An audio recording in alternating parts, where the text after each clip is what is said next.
before there was an interference with the audio. Now that I've corrected the audio aspect, I've come back to continue with my reaction. And of course, my first reaction will be going to Panyako. Seth Panyako was such a weak candidate. I'll repeat that 20 times, guys. He was such a weak candidate to be taken by the opposition to buy. Even though he went to Obina's show and was trying to say that he had been left alone, that's why he did that. So I just want us to travel through the journey of Seth Panyako, and then we'll get to the current stuff that is reminding us that Seth Panyako is actually joining the government. So guys, welcome to the channel. This is edutainment for us. Prissy is the host, and thank you so much for coming around.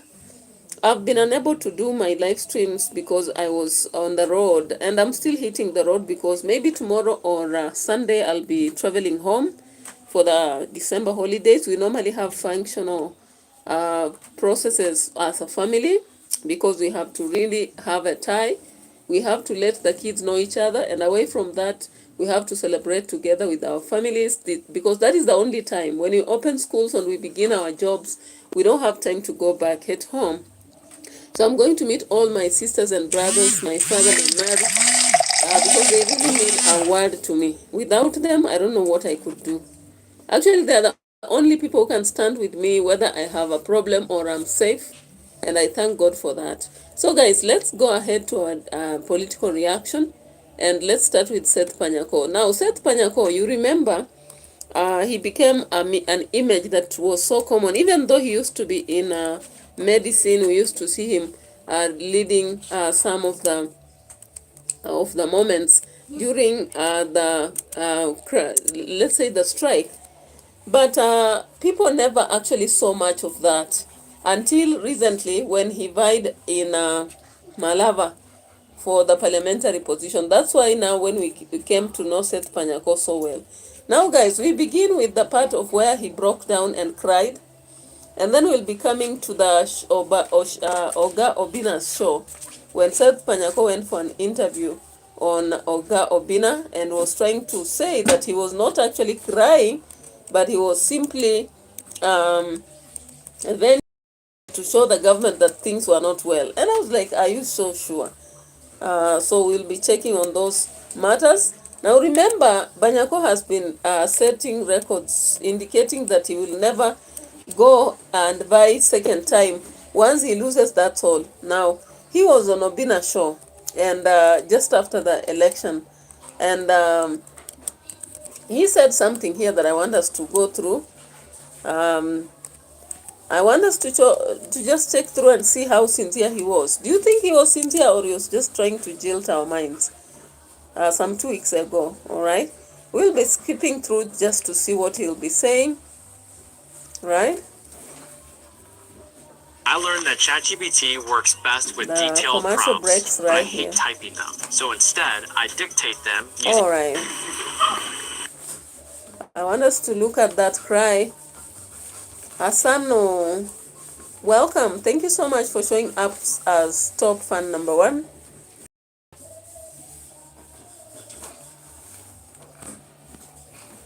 Yeah, so I want us to focus on Panyako Seth at different times, guys. At different times.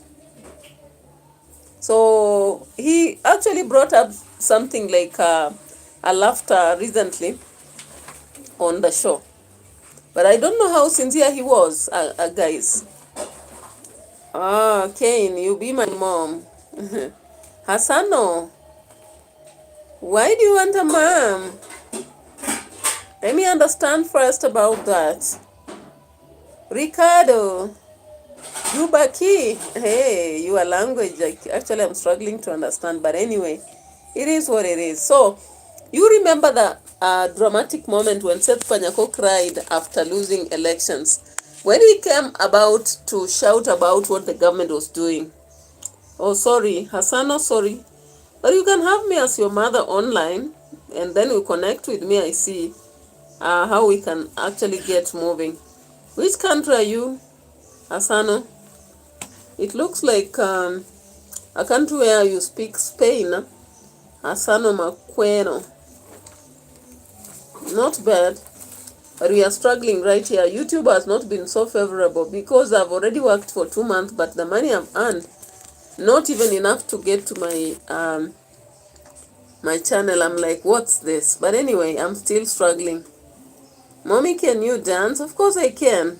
Only that on this, if you check on my other channel, please check on my Music Hills channel. You'll see I really dance there. And even on my live stream, when I do Facebook professional, where I'm known as Priska, I normally dance. Alright, so I can. Yeah, I hope you can do. Now let's look at Seth Panyako, guys. You remember this moment? I hope you do. Now let's get back to it and see what actually happened here.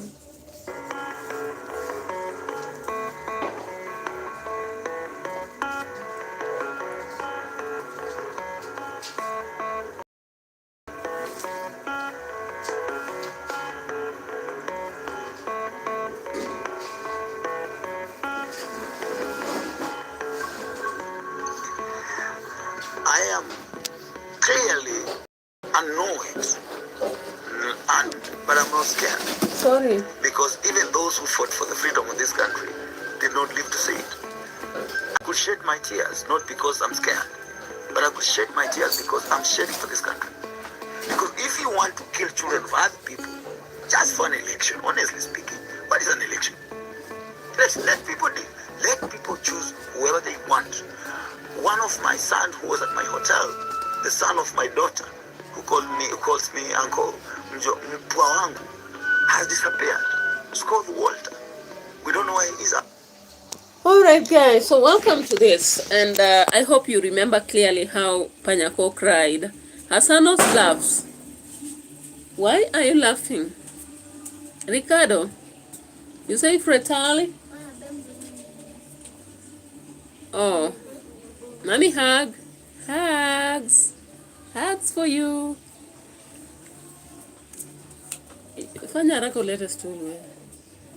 Thank you, thank you, thank you. Alright, so Seth Panyako actually broke and cried when he realized that there was a lot of pressure during that by-election moment. And he came out speaking that he cried not because he was weak, but he was crying since the people who got to fight for the country's realities have not met it. And we said, okay, let's spare him, even though people made a lot of fun about it. Then he was actually welcomed to some presentations. You get it? And he started talking about the fact that he cried because of the drama that was really revolving around his life. Gloria Oroba came out to defend him and say that he can be crazy as much as he wants because of what he encountered as a person. You are 8. You're so young. You're so young, Hassano. 8 years? You are a small kiddo. So he indicated that he was not very well because of the situation he had encountered, and he had all rights to be crazy. You get it? Now he went to Obina's show, and I want us to just listen to him briefly as Obina interviews him. Let's get him.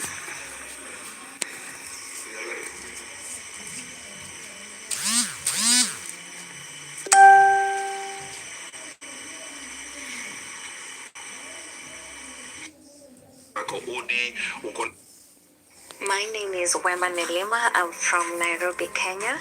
I just completed my advanced business. On a Range Rover, Nini, whatever it is, and you want to fix it, the best place to go and do that is none other than Range Rover Center. Nilikuwa area hii tu. Mimi nafanya kazi hapa Nairobi, niko na ofisi hapa Nairobi. Okay. Ofisi ya chama yangu kuu iko Nairobi hapa, makao makuu. Okay. Yeah. So I understand that wewe ulikuwa nurse. I'm trained nurse. Trained or practicing? Did you practice? I stopped practicing. But you did. I'm a CEO. Yeah, but no background. I'm going to do lakini I don't practice. No, I don't practice. But you went to school. Yeah, I graduated with bachelor's degree in nursing with honors. Okay. From the University of Eastern Africa, Baraton. Okay. 2001. Okay. Yes. Why nursing? That was what I... Hakukuwa na computer science. Hiyo kitu hakukuwa na engineering. Hiyo ndio nilikuwa nataka tu. or it is something you wanted? I was qualified for those engineering, IT, whatever, but my heart was in the kitu ambayo inaonekana kama nasaidia kusave maisha ya watu. Okay. Otherwise, I was qualified for those other things, but that's where my heart was. Okay. Yeah. You know, there's this thing that I always think sometimes is true, that nurses wanafanyanga saa ingine too much work even more than the doctors. Of course, that's true. Yeah. Nurses do a lot of work, and that's why they call it a calling, because some of the things they do, a normal human being cannot do it. True. But we do it because we have accepted, you know, so I'm nothing against William Ruto. He's a human being just like me. Yeah. He's my elder brother. I have nothing personal. We have not quarreled against him. Atupagani shamba. Isipokuwa he's my brother-in-law. I'm married right next to him. Nimeoa msichana yao tu hapo. Hajajua hiyo maneno. I call him my father-in-law because of his age. Because my wife is almost the age of his children. So I can call him my father-in-law. Wapi uko umeoa wapi? Yeah? Hapo Taro, my second wife in Mnandi. Like William Ruto. Your second wife? Yes. Kwani kuna bibi wangapi? Wawili.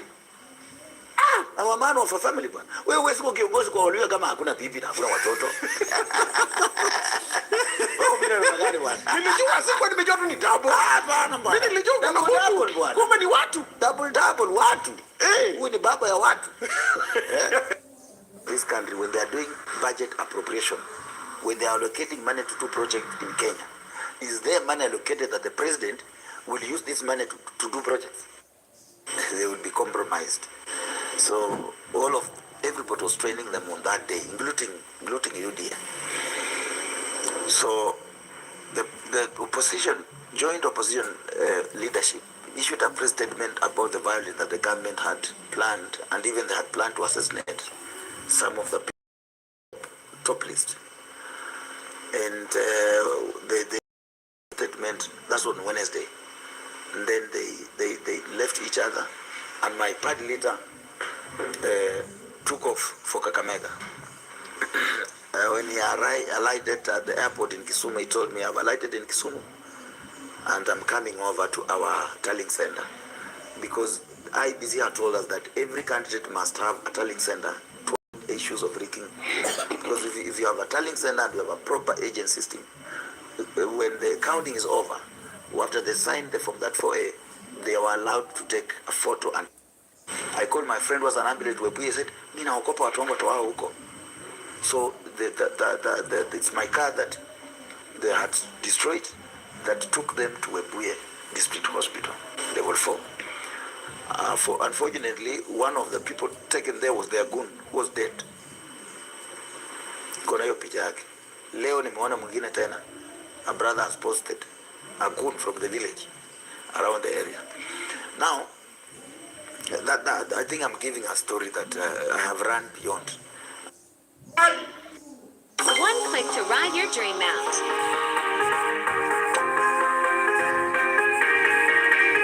Waenda uchaguzi, waenda kila kitu. Wacha wanani watawale Kenya. Wacha wanani wachukue kila kitu. Wacha wanani wachukue kila kitu Kenya. Wacha wanani wachukue. Wacha wanani wachukue. Wacha wanani. Wacha wanani wachukue. Wacha wanani. Wacha wanani. Wacha wanani wachukue Kenya. Wacha wachukue Kenya.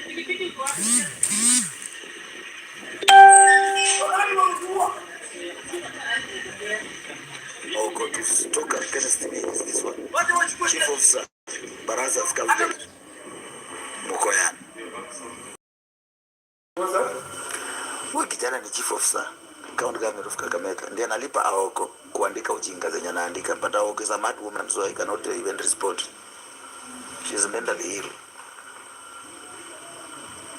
So who was recording the video in this police station? No, there was a journalist there. I was a friend of mine. I didn't mind. If I wanted not to go, I'd just taken his phone and broke it. But he's my friend, so I told him, endelea tu tupa hiyo kitu. Pandisha. Wacha iende wafikirie vile watafikiria.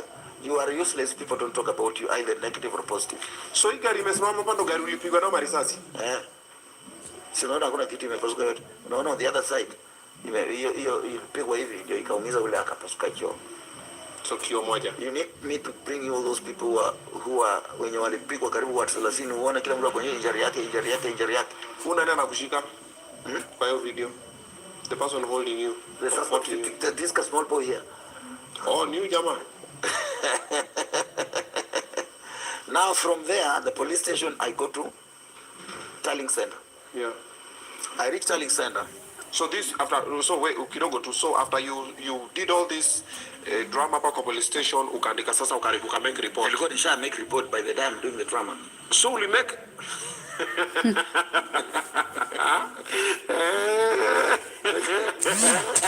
Nakucheki.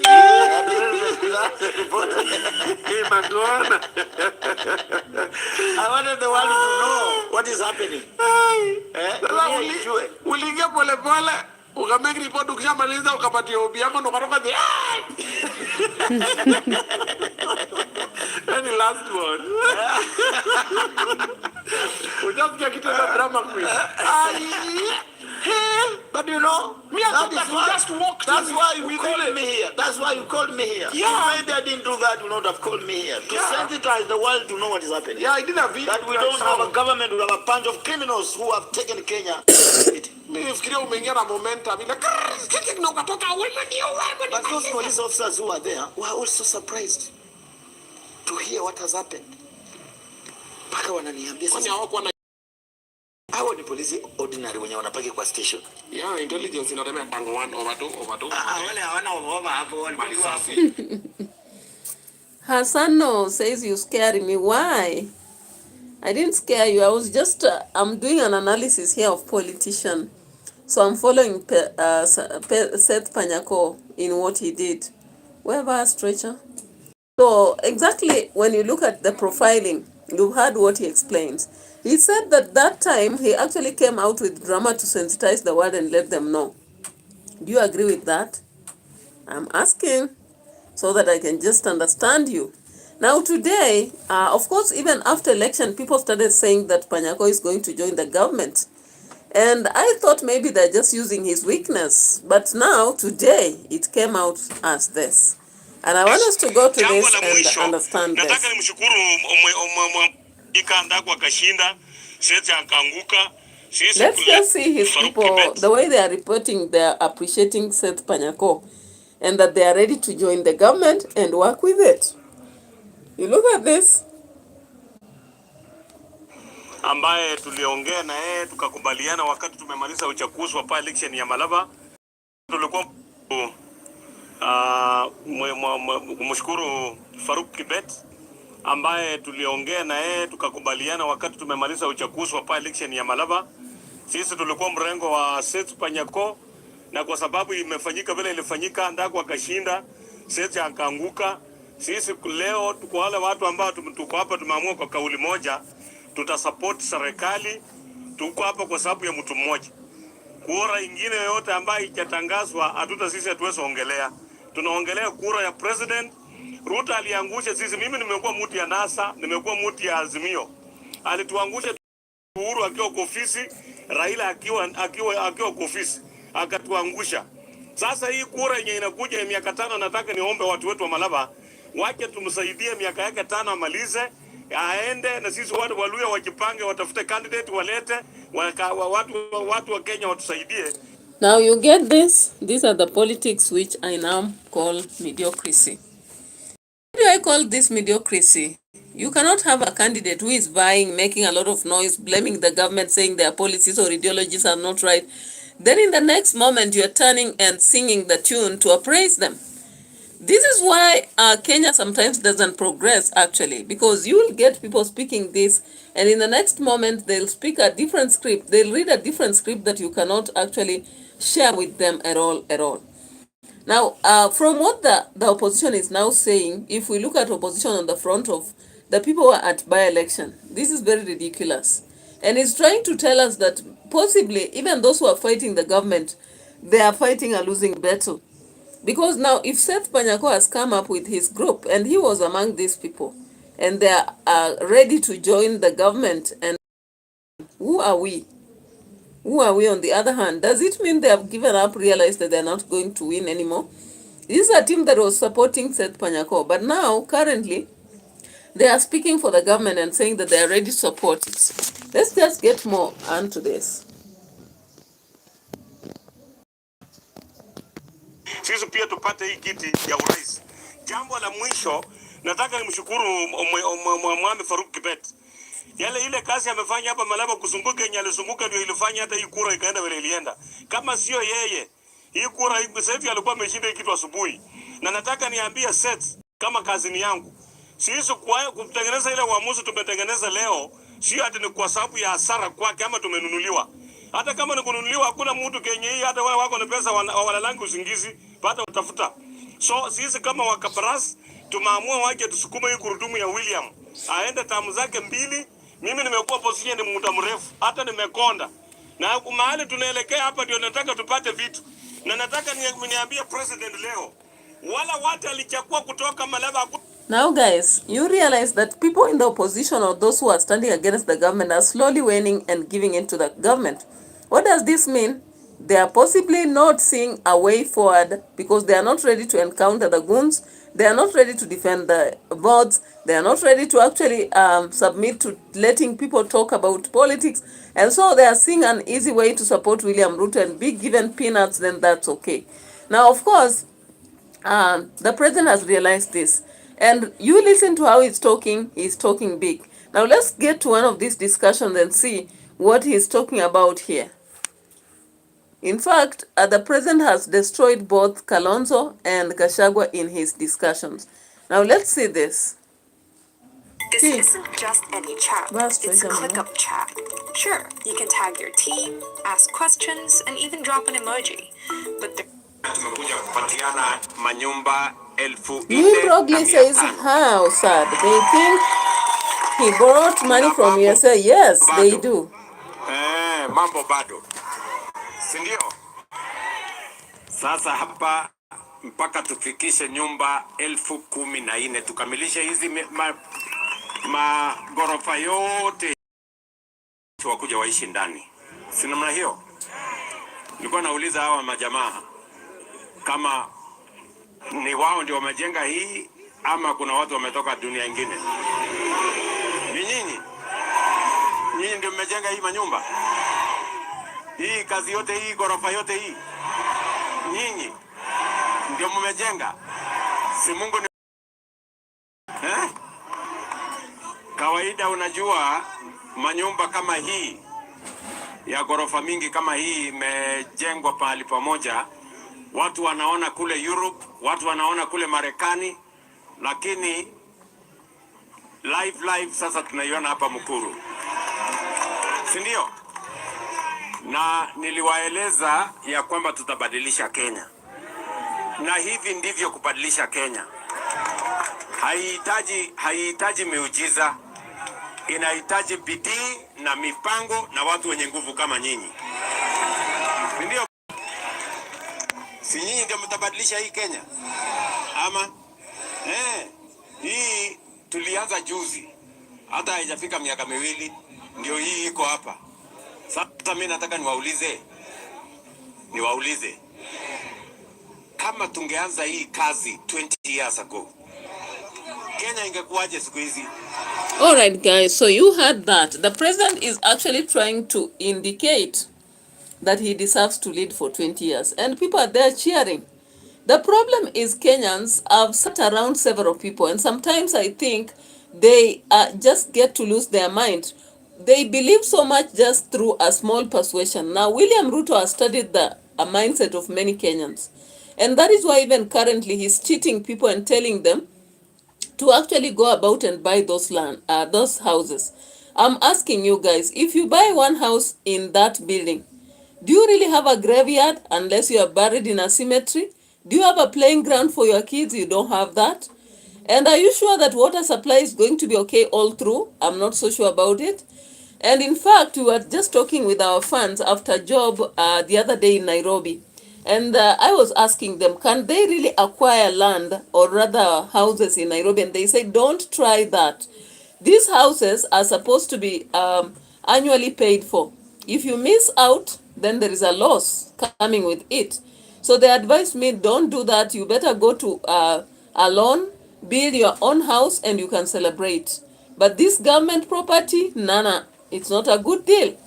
But now most citizens are celebrating, saying, at least this guy seems to be taking us to Singapore indeed. And I'm like, okay, Do you realize that in January we are going to have an additional tax on our NSSF fund? That means our pay slips are going to thin without additionals, and that means that as we pay high fees for our kids, that tax is coming for us, almost 2,400. Neil Brogley says that is not his money, it's government money. In fact, it's people's money, not even government. It is people's money through the tax that they have deducted on our money. Every month they are deducting money saying it's going to the housing project. So he's using our money to do what he's doing and then bragging about it for having performed. Neil Brogley again says that is Mukuru. Yes, it is Mukuru. And I don't know whether electricity and the water will be maintained well, because the water levels of Nairobi were becoming a problem. And I don't know how they are going to boost it. Even electricity, I've heard him saying that we don't have good reserves for that. So I don't know how they'll do it. How will they even maintain? I'm not so sure. I'm not so sure about it, because people have raised concerns over that. But what he can do is to come about and brag and say we are moving to Singapore and Malaysia, and then show the housing project, show the markets, and show some small things, and that's it. T. Nakwambia Obias is talking, but it itakuambia. Ati Singapore. Si tungekuwa tumefika mbali. Si tungekuwa tumefika mbali. So, mimi nataka niwaambie. Hii kazi tumefanya hapa ni ya 2 years. Just imagine what is going to happen in 10 years. Just imagine what is going to happen in 20 years. Si hii dunia itabadilika. Si hii dunia itabadilika. Na sio hapa peke yake hii manyumba inajengwa. Tuko na site 300. Different parts. Hapa Nairobi peke yake, mnajua KIBRa inaendelea. Mnajua kule Isili inaendelea. Sasa tunaanza Makongeni next year. Pale Makongeni tunataka kujenga estate 3 times this one.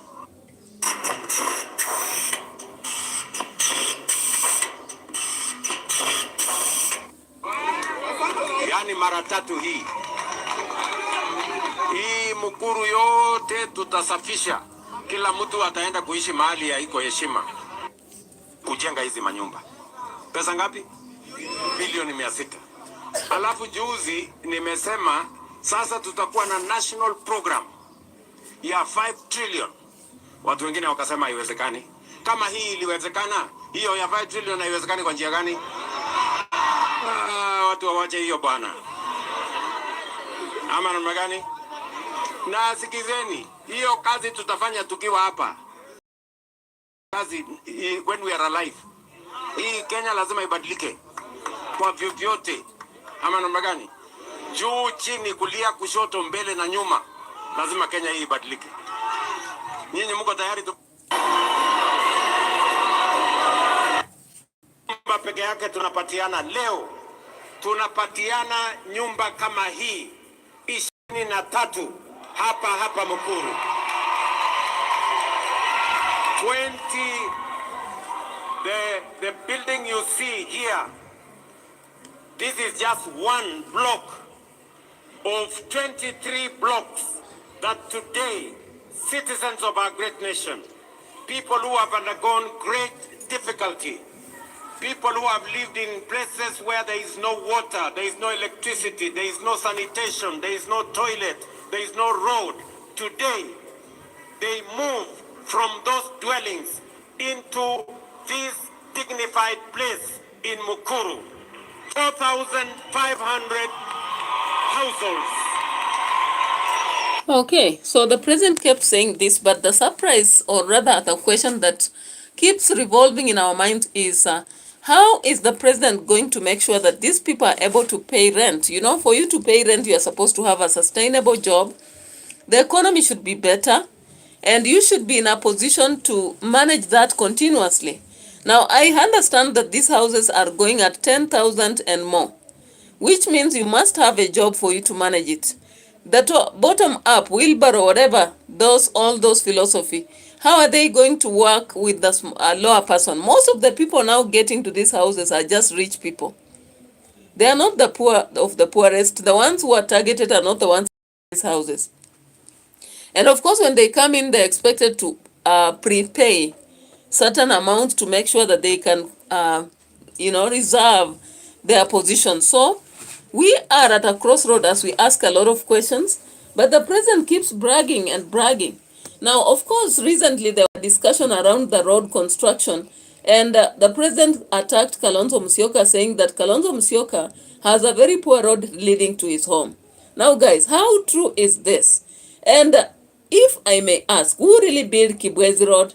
Let's get into that discussion and understand who did it. Before I proceed, let me show you a video. Kunijibu tena ati akasema ati yeye ndiye alilaunch barabara ya kutoka Kibwezi mpaka sijui inaenda Mbondoni. Call it Kenya's most controversial 199.5 kilometers. A road meant to move goods and people is now moving political tempers into overdrives. Kwa sababu wajinga wameisha Kenya bwana. And the internet never forgets. President Ruto says the internet has receipts, and they show he and Uhuru Kenyatta broke ground, paid the bills, and pushed the machines. Ati alijaribu kunijibu tena. Ati akasema ati yeye ndiye alilaunch barabara ya kutoka Kibwezi mpaka sijui inaenda Mbondoni. Hiyo barabara, mimi nataka nimwambie huyo mjamaa. Hiyo barabara, tafuta wajinga. Wajinga waliisha Kenya. Hiyo barabara sio wewe ulitengeneza.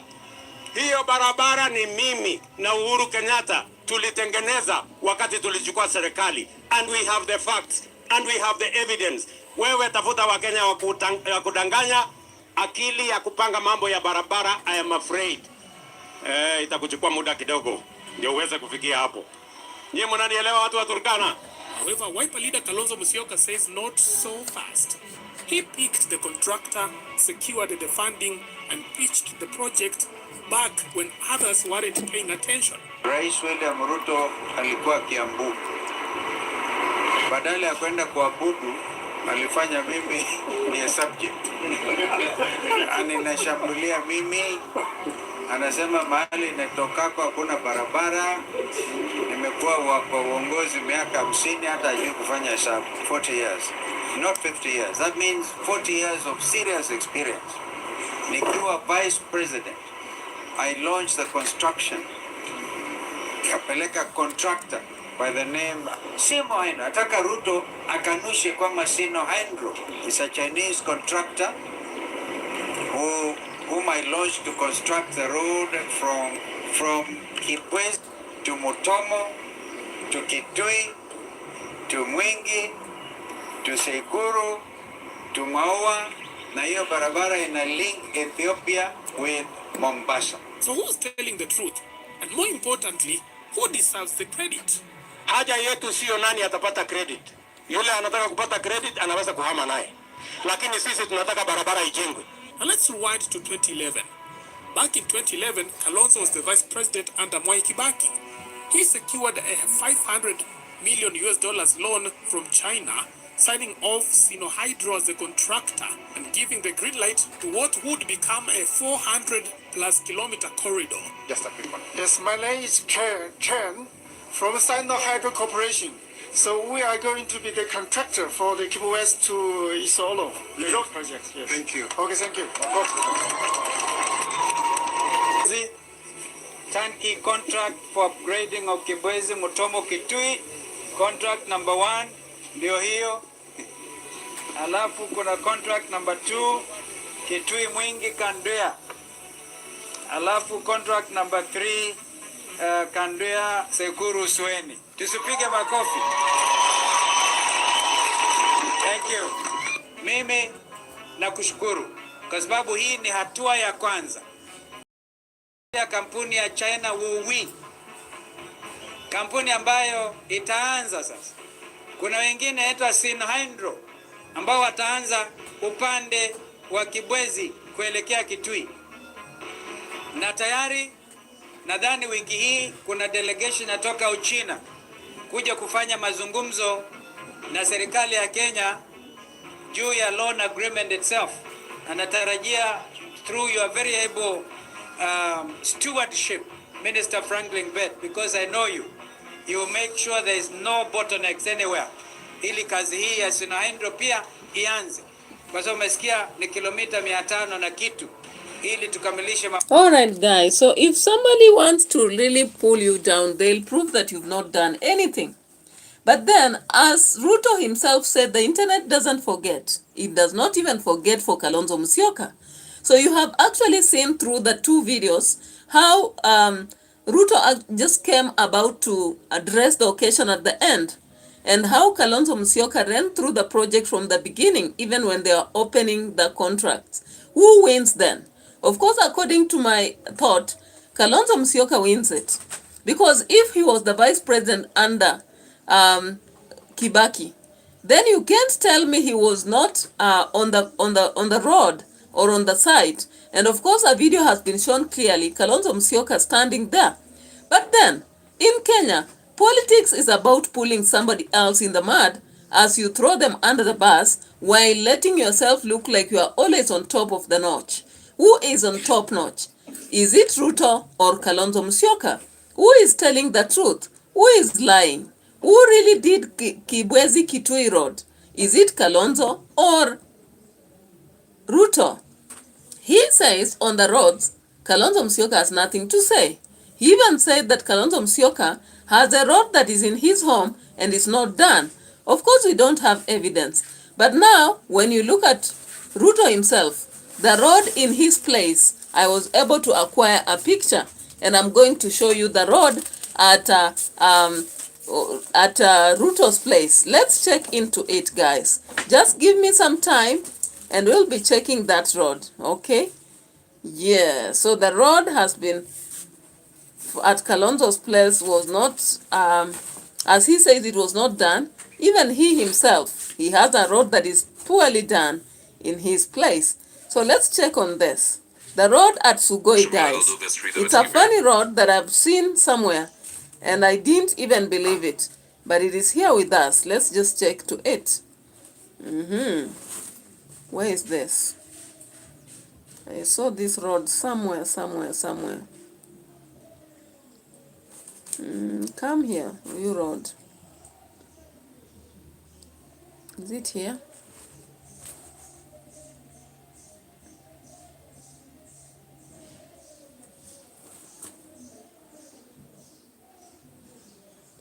Where is this? My goodness.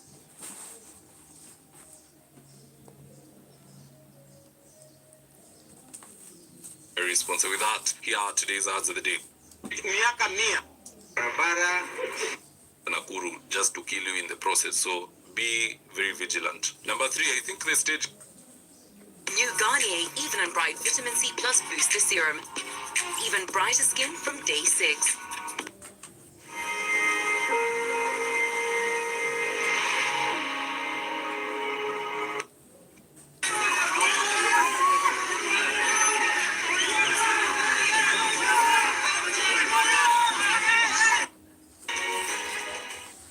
Arrested after she tried arrested 3 thugs. Nakuru is down to a sub. Being in government for 50 years and yet. Personally, guys, that's all I had for you today. Now it's in the old segment. This road, drop your comment section below and I'll do it. I thought I saw this road. Serious criminals. I say 28 men for assaulting, flee, and don't drink and drive. Mambo ya gari na jua nyumbani is So guys, let's check at the road at Sugoi, just in the neighborhood of Ruto. After Ruto came out to attack Kalonzo Musyoka on roads, we had to do these background checks. Let's see this road after he talks. Na hii ya Wakenya si utahitaji miaka 1000. Personally, I think Ruto is a dishonest character because this is the state of the road leading up to his home in Sugoi.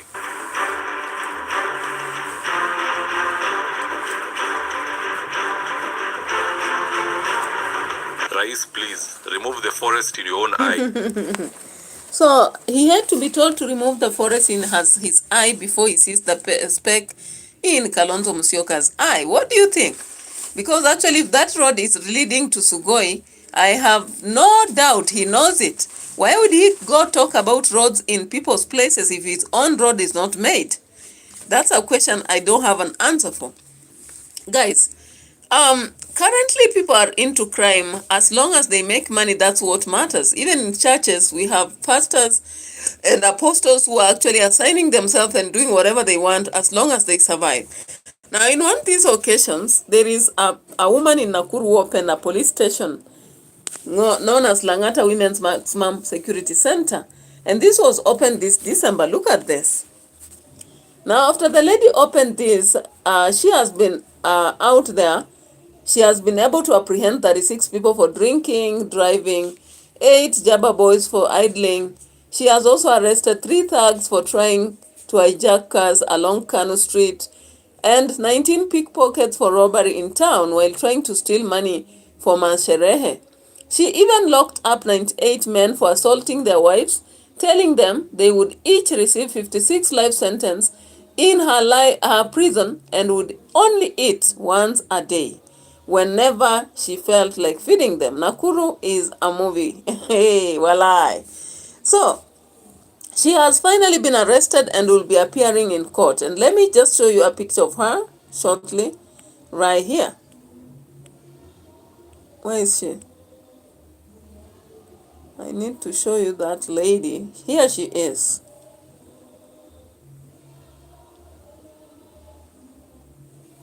So she was eating softly, but now she has landed in bad hands.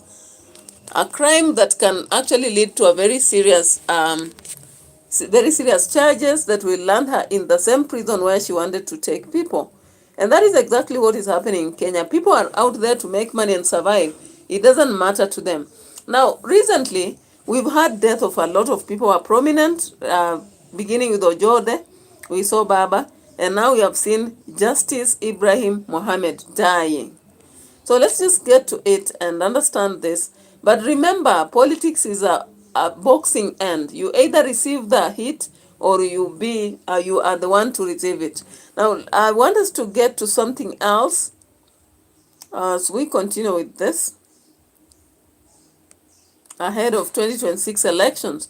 This is exactly where Obura Odinga is currently.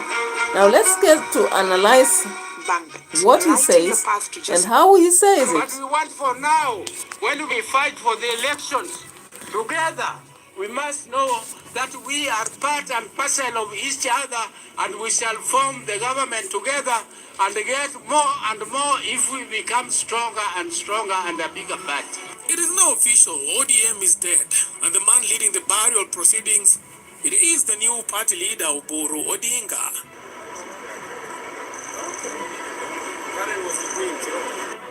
Karibu sana Mheshimiwa Rais kufungua bamba. Basi tumpigie makofi rais anapofungua. The setting was the annual Pinyu Luo Festival. The guests of honor were President William Ruto and his entourage.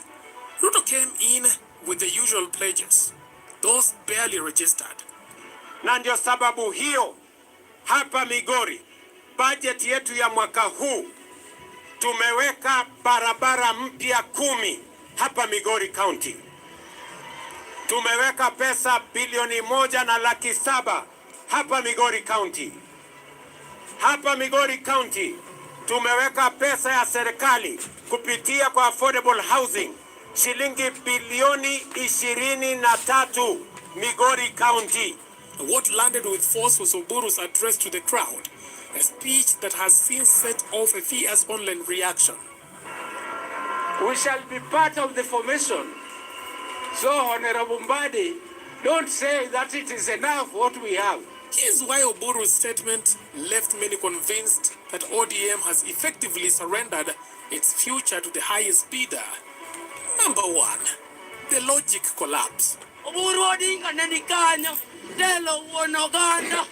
said the ODM will form the next government with President Ruto. Yet in the Ruto is the one who will give ODM cabinet slots. Your Excellency, this is a government which we did not form with you. We did not vote for you. And yet you have given us the permanent secretaries. You have given us the ministers. Your Excellency, I am sure when we consolidate this party of ours called ODM and we form the next government, you are going to give us more and more and more because we shall be part of that government. All right, guys. So as you listen to Oburu Odinga, what he's trying to say is that he's already part of the government and is supporting strongly DPA. And therefore, all he's doing as ODM is to wait to be rewarded positions and not really win them. So when a party becomes a ground to be given and not to win, that takes you a foot afar. So is this a party that is fighting for winning, or is it just taking a win? That's a question I'll let you answer as we go back to KIBRa to see how people are crying today over there for demolishing of houses that has happened. Now let's go back to that video as we go through, because we have only 15 minutes left for us here.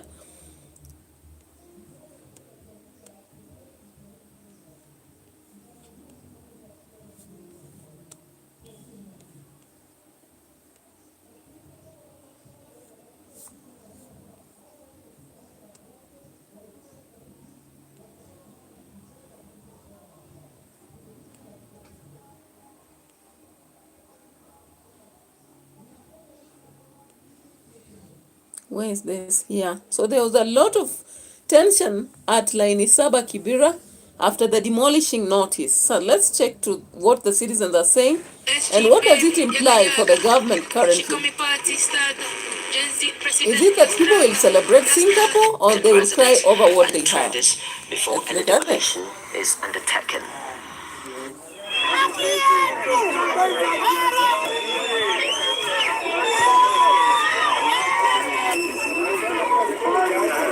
Wakija kubomoa ni lazima serikali kwanza isikize mwananchi, sio lazima wapomoe. Nadhani hata serikali kuu hata kama ndio imetumana, kuna watu wanatumia kipua kuja kubomoa kwa sababu wako na interest. Hii ni siasa, hata sio kupukuza watu leli. Nikiangalia ni siasa, kwa sababu ukiangalia Line Saba ndio inalalamika. Ukienda huko Katikira ilalamiki na wamepewa notice. Kwa hivyo hiyo notice inalenga Line Saba peke yake. Si ndio? Kwa sababu Line Saba ni opposition.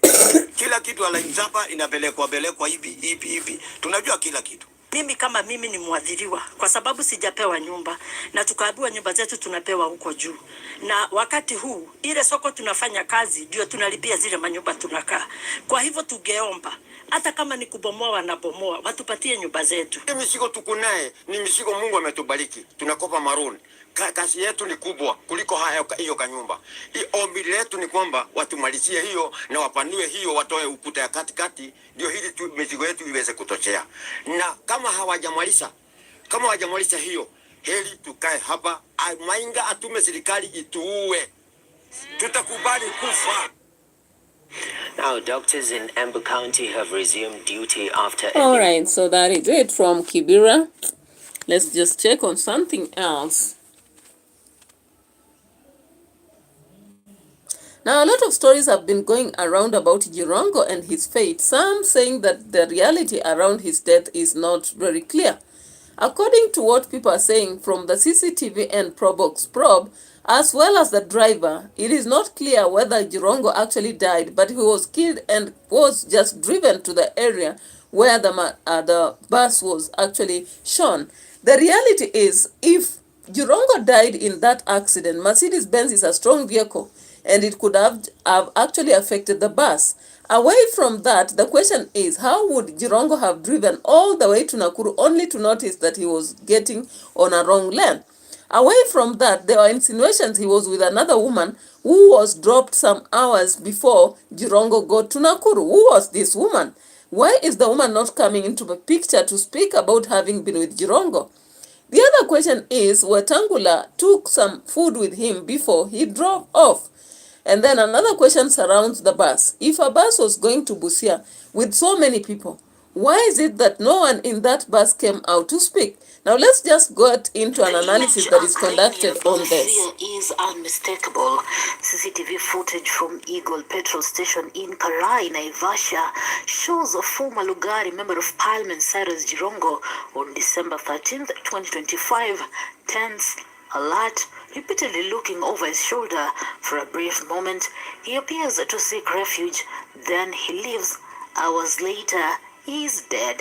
And now the question refuses to go away. Was Cyrus Jirongo being followed, or was it just an accident? This question is not being asked in a vacuum. It is being asked because of one detail that freezes the blood of many Kenyans, a Toyota Probox. According to a CCTV collage now circulating widely, Jirongo appeared to be evading a trailing Probox as he entered the petrol station. This is not officially confirmed. The authorities have not publicly identified the vehicle, but speculation is growing, and it is growing for a reason. In Kenya, the Probox is not just a car, it is a symbol. For years, human rights groups, journalists, and victims' families have linked Toyota Proboxes to abductions and forced disappearances and extrajudicial executions. The vehicle's anonymity, availability, and ability to blend into traffic have made it the preferred tool of shadowy operations. This history is documented, not imagined.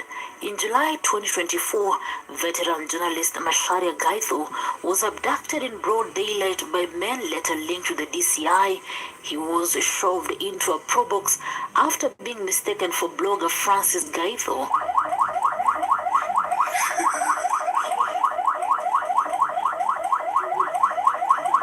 Only public outrage saved his life. That case shattered official denials and confirmed what many already feared. Proboxes are operational tools in Kenya's security underworld. Here's how developers at Perplexity and NVIDIA are prompting AI 10 times faster. You're prompting Cursor over 100 times a day. So when Kenyans saw Jirongo's final CCTV images, they did not see an ordinary car, they saw a pattern.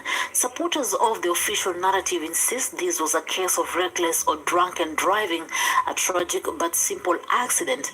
But that explanation struggles against the visible panic in the footage. Jirongo does not look impaired, he looks hunted. His movements appear deliberate, defensive, reactive. This has fueled speculation, not proof, that Jirongo believed he was under surveillance or active pursuit. I'm privy to the fact that that's a matter that has captured the attention of the country. But I would like to clarify that the issue of the tragic loss of Cyrus Jirongo is under active investigation. Actually, we are towards the tail end of the investigations. But they are so guys, active or passive investigation. It's unfortunate that some people have to actually end their lives, and then you'll get the CID leader just talking like that, and the story is left and forgotten. So we hope for the best investigation to be conducted and to put to an end these aspects. But then, what do? We have a lot to talk about, but then, what can we continue talking about when the reality has been hidden from us? Now, ODM is actually masquerading. From what I've shared from what the Muzee Oburu Odinga has done, he is busy burying ODM. Because for him, he's trailing the government and waiting to be given positions. Who does that? So we have covered our story in just 53 minutes, but let's check on how GACHAGUA is selling KALONZO. In one of the videos, somebody has indicated that GACHAGUA is busy selling KALONZO. Is this true? Or this is a saga to actually show the opposition as failing? Let's check into that unwavering story. Then we end our discussion on this video. I'm glad we have taken already 1 hour in this. Something I had missed to actually undertake. So let's check into it and see what we can gather here.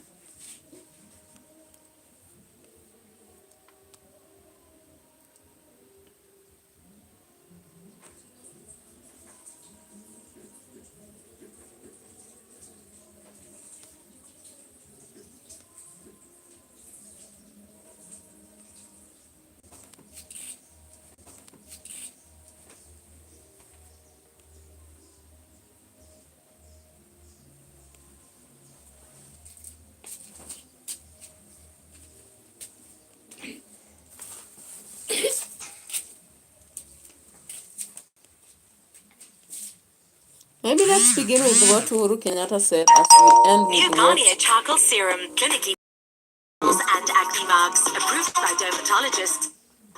Chancellor of KIBRa University, the Honorable Gideon Moi, the chairman of the board of trustees, my brother here, and your mkubwa Raymond. Raymond, chairman of the governing council, the vice chancellor, Professor KIBRa, all members of council, faculty, graduates, parents. The evidence of this is the several students who have been guided by the faculty, mentors, that have already translated scientific theories into impressive prototypes that the institution has copyrighted in readiness for upscaling to patents and commercialization. I congratulate you all on that. I take note of the notable partnerships and memorandum of understanding that the university has engaged in collaboration and in different collaborations with local and international universities and organizations of notable repute. Yeah, so guys, of course, people are capitalizing on the aspect that Kalonzo is being sold by GACHAGUA in relation to his demands about the United Opposition versus UDP. So what is your thought? Do you believe that Kalonzo Musyoka is being sold by GACHAGUA, or is it story time? Is it story time for those who want to be critics? I want us to check on something here.